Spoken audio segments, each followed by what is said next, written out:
자, 제가 테러방지법 낭독을 계속 하겠습니다. 국가정보원장은 테러 위험 인물에 대한 출입국, 금융거래 정지 요청 및 통신 이용 관련 정보를 수집할 수 있도록 한다. 자, 테러 위험 인물이 누굽니까? 아까 우리가 이 테러방지법 내용에 보면 뭔가 이 법으로 테러 방지를 위한 국가의 책무가 필요한 사항을 명확히 규정하겠다고 했잖아요. 그런데 테러 위험 인물이 누구인지 이 법은 전혀 명확하게 설명하고 있지 않습니다. 그리고 국정원이 자기들이 누가 위험하다라고 보면 그 사람에 대한 출입국, 금융거래 정지 요청, 통신이용 관련 정보를 수집할 수 있도록 했어요. 이거 거의 백지 위임 아닌가요? 백지 위임이죠. 물론 감청을 이 법에는 아무렇게나 할 수는 없게 돼 있어요. 통신비밀보호법을 따라라 라고 돼 있거든요. 그러면 적어도 아까 얘기한 대로 필요하면 영장을 받아야겠죠. 그런데 우리가 좀 전에 다뤘다시피 국정원은 어떨 때는 영장을 받고 어떨 때는 영장을 안 받을 수 있어요. 지금도 이미. 그런 상황에서 뭐 영장을 받는다. 그게 얼마나 우리 시민들의 권리를 보호할 수 있을지 알 수가 없습니다. 그리고 테러 위험 인물의 금융거래 정지 요청은 영장도 필요가 없습니다. 영장도 필요가 없이 그냥 국정원이 요청하면 돼요. 그것만 있는 줄 아세요? 이 뒤에 보면 GPS 위치 추적할 수 있게 돼 있어요. GPS 위치 추적하는데 우리 스마트폰에 GPS 기능 다 있으시잖아요? 국정원이 여러분이 맨날 국정화 반대 시위 맨날 나가고 뭐 전경차 주변에서 왔다 갔다 하고 이 차벽 같은데 막 흔들어보고 그러면 테러 위험 인물일 수 있죠. 그러면 그 테러 위험 인물이라고 국정원이 생각하는 사람에 대해서는 GPS 위치 추적을 할 수 있는데 영장이 필요가 없어요. 아무도 모른다는 거예요. 그냥 국정원이 하면 하는 거죠. 이게 민주국가입니까? 국정원이 맘먹은 대로, 게다가 비밀정보기관이 맘먹은 대로, 법원의 관여도 없이, 국회 관여도 없이 그냥 맘먹은 대로 할 수 있는 게 민주국가입니까? 하나 더 있어요. 우리나라에서 개인정보를 보호하기 위한 법 중에 개인정보보호법이라고 있습니다. 이 법 되게 중요하거든요. 여러분이 마트 같은 데 갔을 때 누가 보험사가 여러분 개인정보 맘대로 다룬다든지 포털 사이트 가입할 때 개인정보 맘대로 다룬다든지 그런 것들을 문제 삼을 수 있도록 하는 법이 바로 개인정보보호법이에요. 대한민국 공공기관들은 다 개인정보보호법을 지켜야 돼요.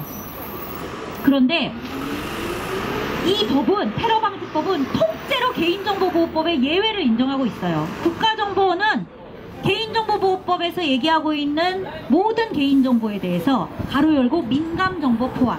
그 민감정보라는 게 뭐냐면 사상, 신념, 노동조합 가입 여부, 건강, DNA, 범죄 경력, 우리가 보통 사회적으로 차별을 낳을 수 있다고 얘기를 하는 정보는 민감정보라 그래서 개인정보보호법이 특별히 보호하고 있거든요.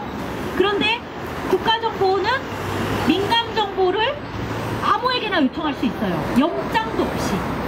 그러니까 개인정보보호법에 통째로 예외를 인정하는 거죠. 물론 민감정보만 요구할 수 있는 건 아니에요. 모든 종류의 개인정보, 모든 종류의 개인정보를 모든 종류의 개인정보 처리자에게 요구할 수 있어요. 만약에 여러분이 동창회 총무예요.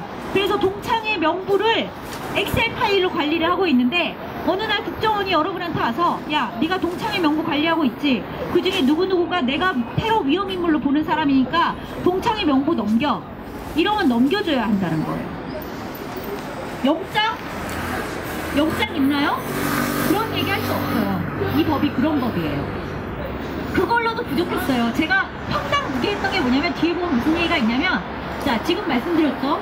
감청할 수 있고 금융거래 정보 요구할 수 있고 GPS 위치 추적할 수 있고 모든 종류의 개인정보를 요구할 수 있고 거기다가 하나 더해서 그걸로도 부족했던 거야. 뭐가 있을지 모르니까. 그러니까 뒤에 예외 조항이 하나 더 있어요. 뭐라 그러냐면 모든 수단과 방법을 동원해서 테러 위험 인물이나 테러랑 관계된 정보를 국정원은 무조건 추적할 수 있다고 나와요.